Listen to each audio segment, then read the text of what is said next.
Welcome to the Foundery, where leaders are forged daily. And now your host, George Roberts.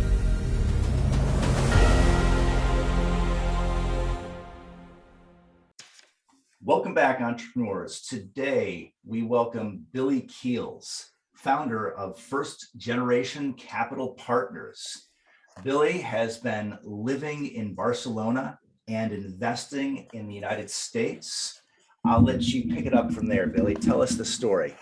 Awesome, man. Well, listen, George, first of all, I'm super excited to be here. I'm looking forward to another fantastic conversation with you. I guess this time a lot of people are going to be listening to us. And also, one of the things I love to ask everyone, especially because they've been watching you, listening to you and following you, is if they haven't already, they should probably take just a couple seconds to leave you an honest written review as well as a rating because I know that you put a lot of dedication into each one of these conversations, and you and your team do a great job. So if you could just give them a couple seconds of an honest written review and a rating, then that I'm sure would be greatly appreciated. So with that kind of out of the way, yes, so I am a guy who's originally, George, from the Midwest of the United States. So from Columbus, Ohio. I do live in Barcelona, Spain now, and I won't go through the entire story as to how I got here, but I'll kind of give you the Reader's Digest version, if you will. So as a kid who was from the Midwest, as you know well, I came from a home that, like, by the time I was 12, we'd lived in 3 different states. We'd probably lived in 7 or 8 different houses. Both of my parents, very blue collar. They worked really hard, many times worked 2 jobs. And the things that they did is they really valued education.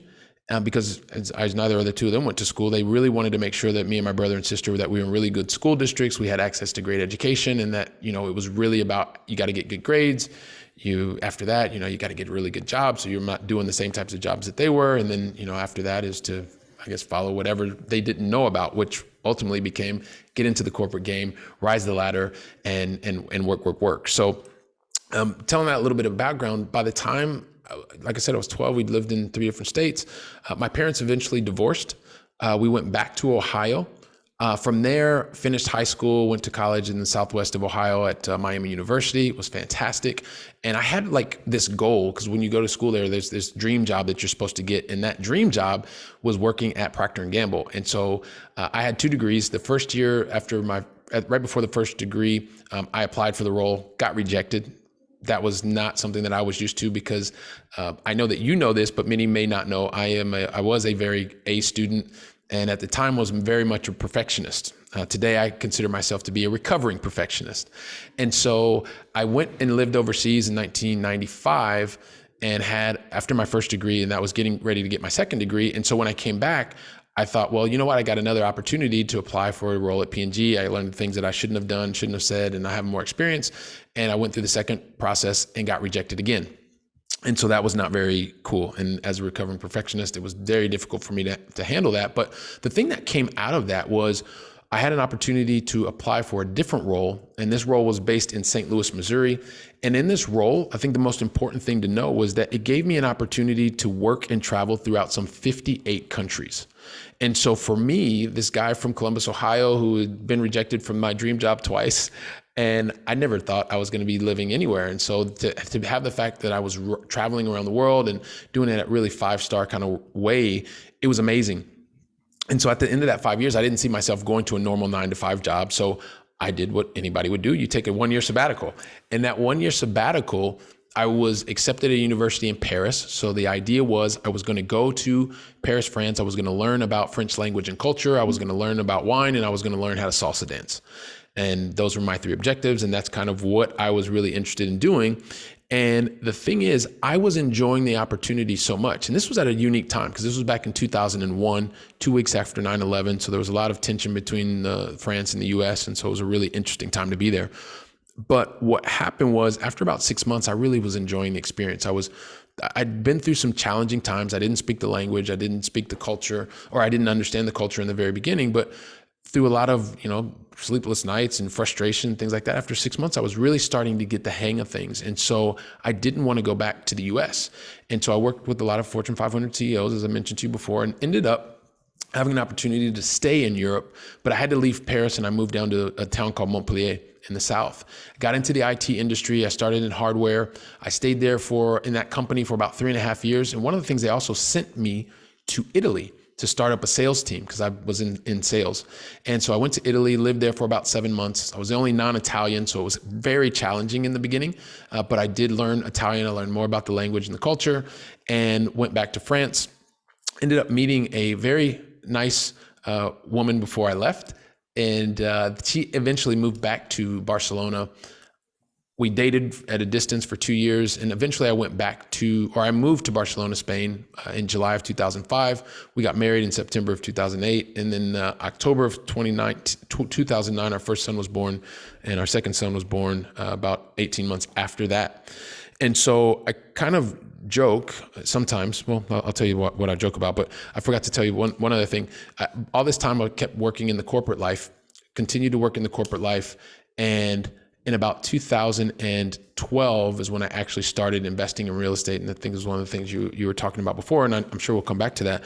But it's been amazing because I've been still living in Europe.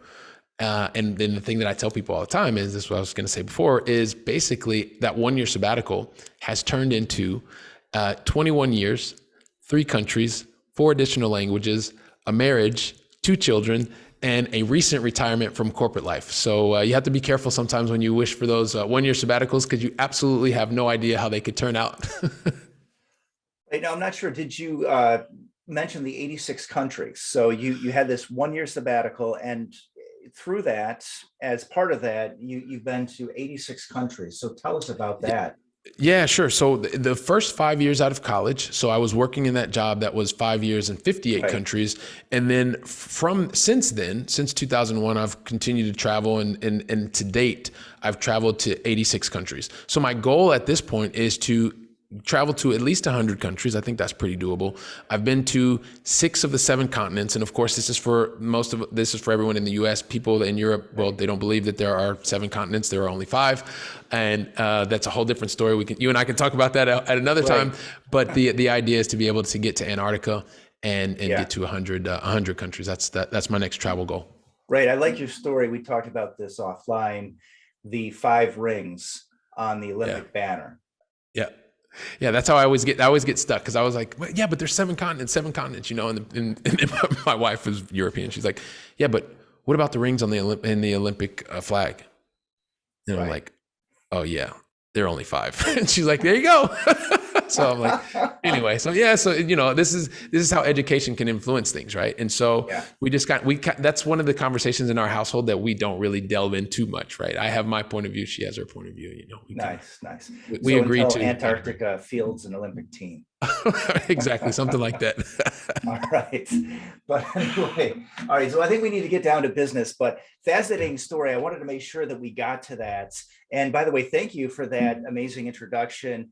I didn't even pay Billy to tell you that you should go out and leave a rating for the podcast. So that was super.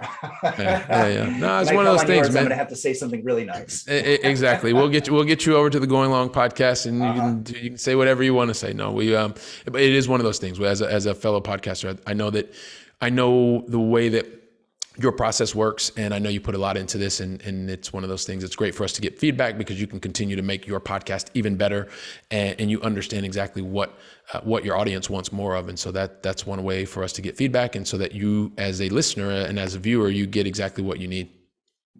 Great. So I think that'd be an opportunity to go into the approach of perfectionism. I think a lot of really intelligent people, they get stuck in that. I feel I've been stuck in that myself. And then there's another perspective. So there's perfectionism, trying to get it right. And then there's the version 1 or version done meets version none, and getting some feedback quickly. So where do you land on that now? Yeah. So, you know, and it is one of those things. And one of the things that happens, George, when you are younger, I believe, and you're raised a certain way, like education was the big thing. Like my parents were really, really big into that. Like, you've got to make sure that you get the right education. You've got to really get good grades. You've got to get your college education, because they didn't have it. And so that was a real focus for us in our household. And then when I got good grades, because I was studying, it reinforced the fact that, hey, listen, if you study, you get good grades, you get recognition, and that's it. But like when you didn't get good grades, which didn't really happen to me early on, or really ever actually in terms of grading in school, you get into this loop and you believe that, hey, listen, the thing is, as long as you get an A, that's the thing that's important. So you go out, you get a grade, you get an A and you study, and then that translates into a lot of other facets of your life. So it started with education and saying you have to get things right rather than have to learn. Because there were many times, and I look back on it now, that I don't necessarily know if I learned, but I got really good grades. And so then you start to realize like the real world is not like that. The real world is you have to really understand in order to be able to add value. And the only way that you, and I guess I can put it in this way, you really start to understand based on the things that you don't know. I'm someone who is from Columbus, Ohio. Today I speak 5 languages. I only grew up learning how to speak English. And so from age 27 to today, I've learned 4 additional languages. But the only reason that I can speak 4 additional languages fluently today is because I made a lot of mistakes. I made a whole lot of mistakes. And the mistakes that I were making were mistakes that, well, I was surrounded by people that knew a lot more than me. I knew there were people that were masters of the language. And so that is exactly how I figured out, you know what, the only way I can get better at this is if I make mistakes.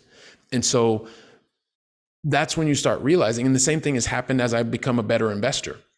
You don't get it right. You don't get it perfectly the first time, but you have to get started so that you can get feedback. And once you get feedback, you can improve. It's the same thing we're talking about right now with the podcast. Like your podcast is it's a very, very good podcast.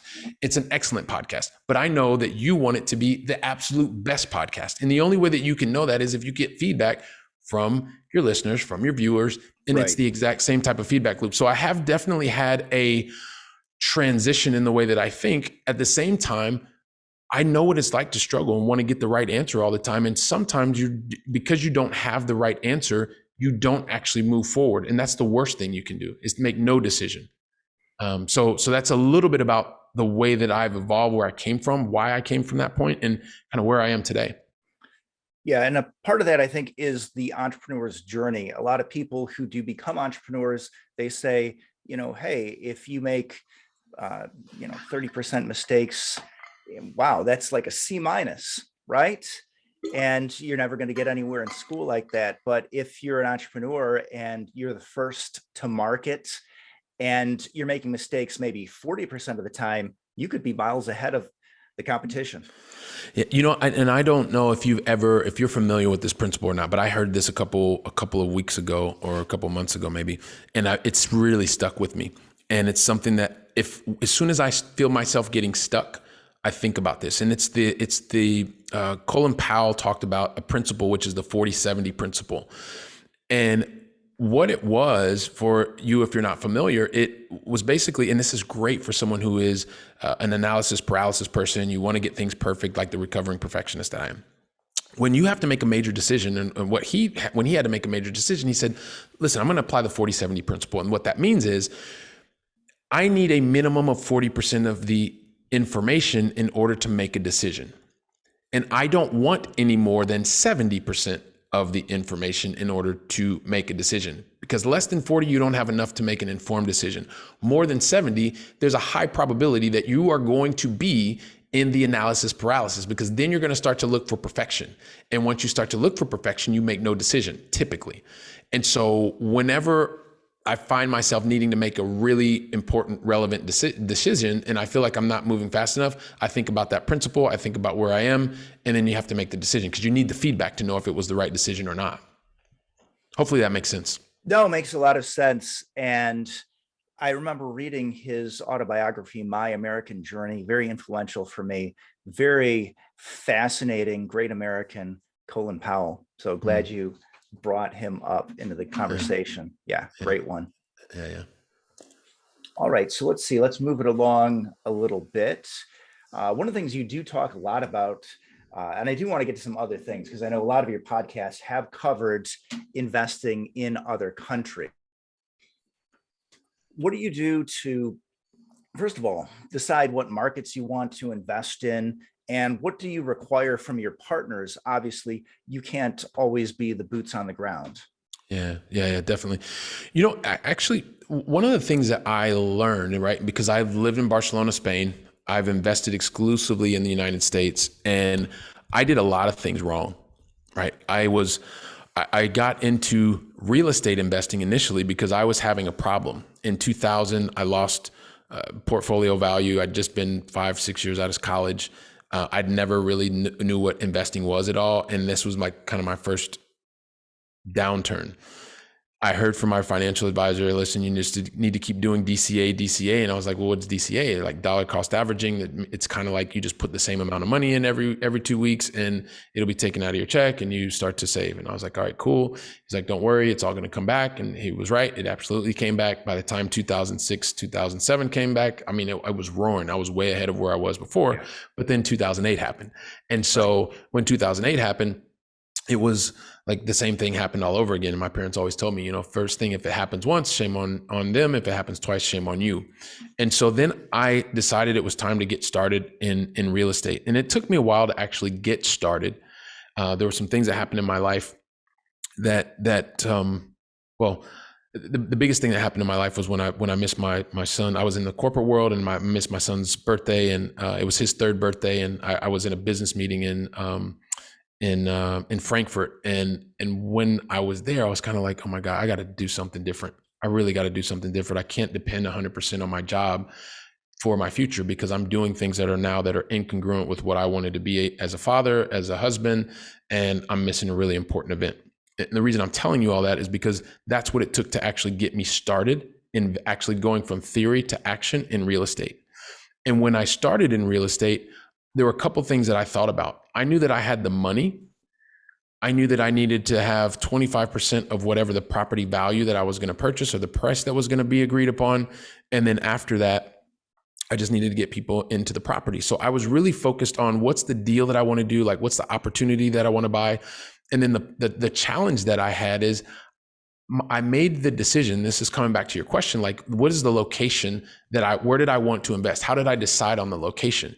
And George, when I got started, I didn't even think about that. My whole thing was, I know that I lived in Barcelona. I was looking to invest here. I wasn't sophisticated enough at the time to know that I was not living in a market that was cash flow, that it was not a cash flow market. This is an appreciation market. So all the things that I kept seeing that were like, hey, you're going to make $200 a door, $300 a door. Here, it was minus 50 euros, minus 100 euros, and it was negative cash flow because I was in an appreciation-based market. So after a couple of conversations, and I had friends here in Spain actually that told me, hey, look, you're American, go buy back in the States. I didn't really know how to select a market. Like I didn't know how to pick the location. So I just picked the location thinking if everything goes wrong and I can't manage it from Barcelona, I need to have some family members that can at least get there. And so that's how I selected the criteria for the location. Like there was no more thought to it than that. I had the money, family members could go bail me out if things went wrong. And that's how I picked my market. That's definitely, 12, what are we now? 9-10 years later, I would not tell someone to do that way. I made the mistake. Like that was part of my learning that I want to help other people not do the exact same thing. And so when you select a market, there are a couple of things you should go through. But then also I want to tie that into what you asked about the partnership. But I think it needs to start even before the market.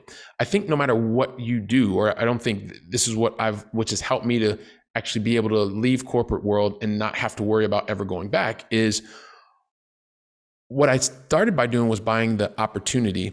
And then I realized that I didn't have anybody to actually help me when the tenants started calling and they had problems. Like I didn't have a team in place. And then I had to scramble to get people to help and put an answering service in place and all this kind of stuff because I didn't have the education. I didn't have the network at the time and I was getting started. And then afterwards I realized, okay, I'm in this place, but I didn't really think about what are some of the different dynamics that were happening. Is it diverse with jobs? Are more people moving there than leaving there? Things that I think about today when I'm selecting a location, I didn't think about then. But the most important thing was it all starts with what you want as an individual. Like what is the benefit that you're looking for your investment to provide you with?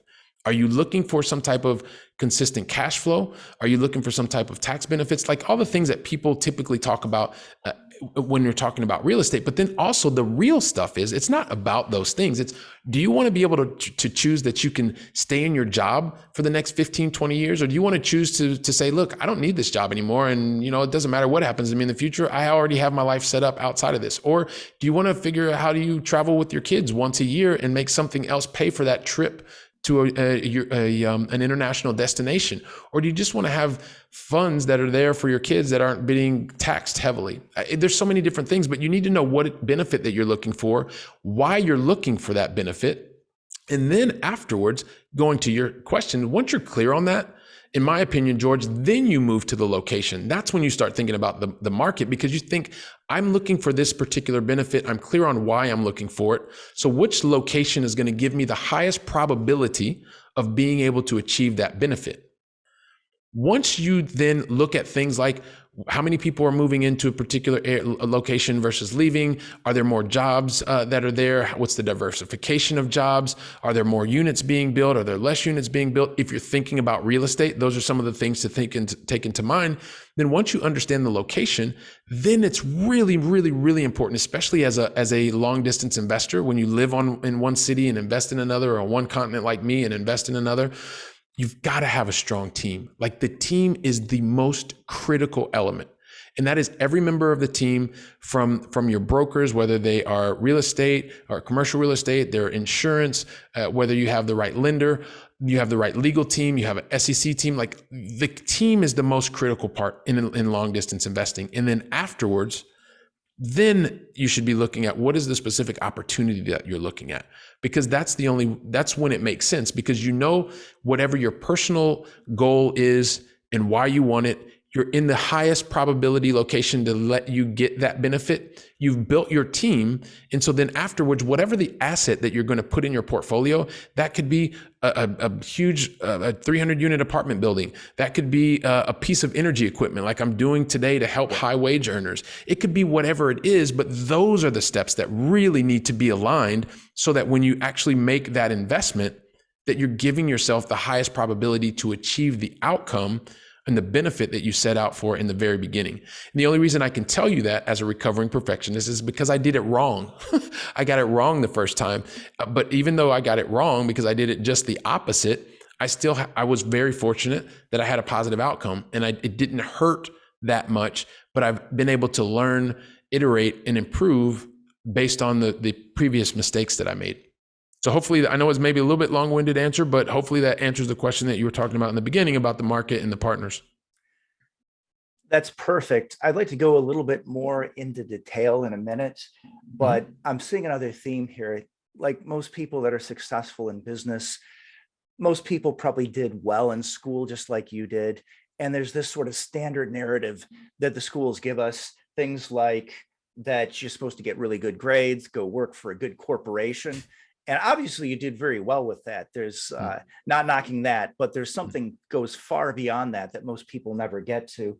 And I love the story about the dollar cost averaging, because, well, that beats the hell out of Social Security. So if you're doing that, you're way ahead of the pack. And yet going into alternative investments, becoming an entrepreneur takes you 3 steps beyond that. So there's a lot of things that I feel that school does right. It kind of gets you over the hump. If you do well in school and you do the things they tell you, you're not going to be poor. You're not going to have an awful life. But again, there's so many things that you just can't reach. But I think I heard a third here, or something that I had intended to ask you. Another example of that common mindset thinking that school gives you is they teach you narratives, right? If you study biographies, for example, it's just a narrative. It's like, this person was born to be successful. From the day that Henry Ford was born, he was going to found Ford Motor Company. Of course, it wasn't really like that. He didn't start tinkering. I think he was like 37 years. He was tinkering on the side, founded Ford Motor Co. at 40. That a lot of people, there's a lot more to the story. And I think that you have some insights into the idea of being an overnight success. So tell us, what really goes into true success? Yeah. So, what I can tell you, and it's, I mean, you're spot on. I can tell you what has gone into helping me get to a point today where I am. Some people may say it's success. Some people may say, hey, look, you're just getting started. But what I can say to you is that after 26 years in a corporate career, I'm at a point now where I'm no longer in a corporate career. I have zero intentions of going back to a corporate career, but it took me, and the reason that I don't feel that way is because I was using the resources that were available to me, time, as well as capital, because I was very good at my role. So I was earning a high income, someone who was an accredited investor, and I was making those resources work for me. Time, because I started for over a period of 9 years.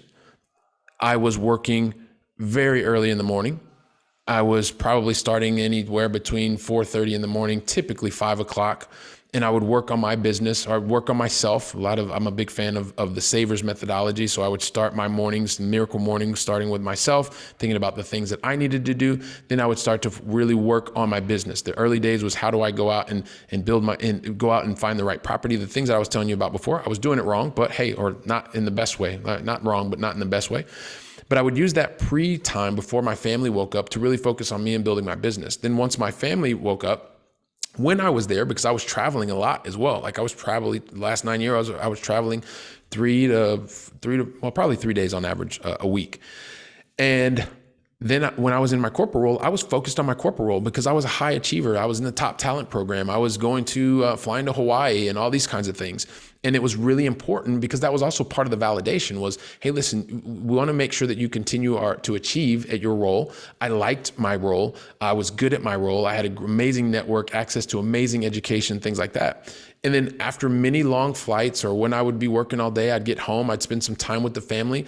And then afterwards, it was working on my business once again. And I would work on my business, locked away in my room until probably midnight. And I did that for 9 years. And so it was being consistently using the time that I had early in the morning, late in the evening, being dedicated to having that time.